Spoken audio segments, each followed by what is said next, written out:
One of the other, I think, very interesting things about your business, which is, maybe not obvious to everyone, is how much you're a healthcare provider. I mean, we all think about your pharmacies, but I know in my world, there's always sort of a internal dialogue like, no, they're a retail company. And my healthcare peer will say, no, they're a healthcare company. But you really are at the intersection of both, which is, I think, part of the powerful customer proposition.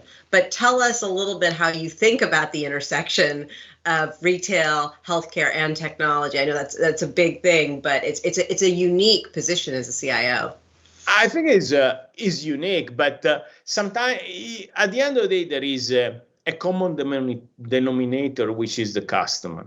And if we start building services that are customer-centric, and they really span across all the different areas, I think that is the recipe for success.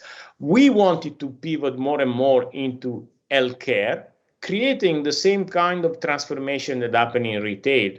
Retail has been transformed in the last decade in terms of becoming much more customer or consumer-centric. And I think it's important to bring the same kind of transformation within healthcare. Healthcare is the customer want to be at the center. They want to have personalized service tailored to each of us. We don't want to navigate through the complexity of the health plan, to the complexity of the healthcare system.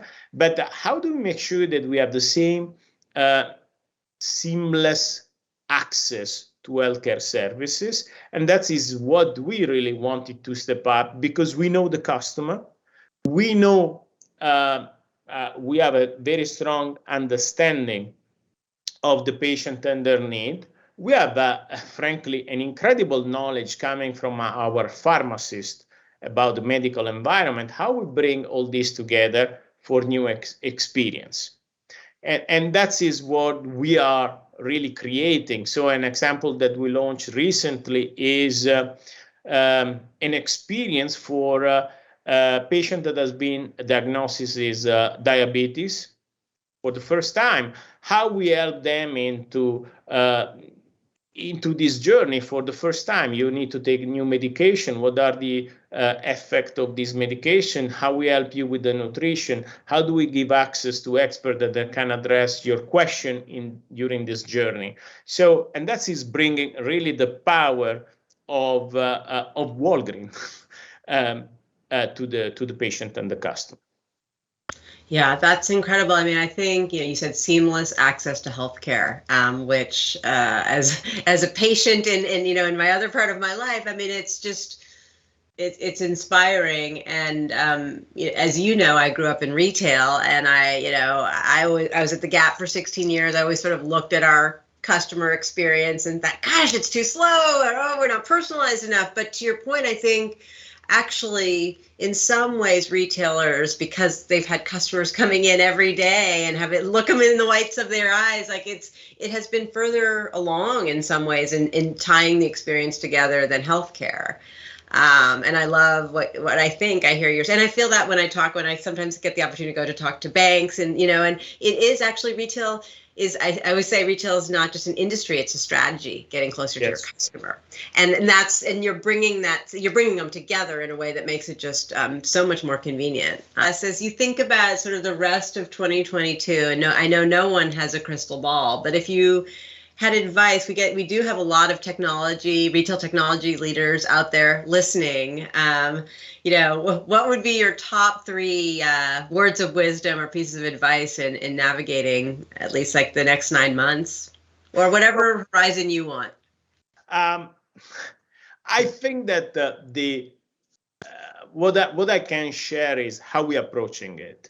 And we are becoming obsessed with the concept of starting from the customer and putting the customer at the center, right, which is really focusing on the customer journey, on identify what we believe is going to be the experience that we want the customer to have whenever he is accessing a solution, a service that we want to provide.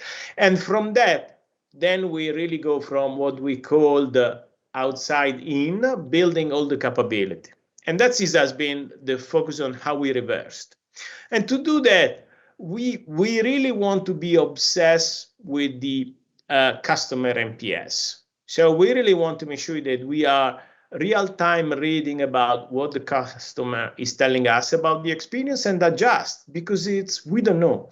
So we want to create plans that are customer-focused, but always with a strong capability to react and adjust based on what we are hearing from our customer. The second concept, which is really connected, is the concept of test and learn. So building MVP, test, learn, adjust. Agile, it's really part of how we want to operate, because we don't want to spend 1 year, 2 years, try to build the perfect solution, and then when deploy it, we discover that it's totally disconnect from the reality. So that is the second key point. And the last but not least is working in a product-centric organization, how we bring all the function together, how we create multifunctional team, pods that are really autonomous, that I can take decision, which allow us to be nimble and fast. That sounds like a good, tight, big list for every year. So customer obsessed and sort of net promoter score focused, test and learn and MVP agility, and then multifunctional teams. So thinking sort of across the organization. Across all the areas, so that we are holding and we are really thinking about the best experience we can provide. Yep.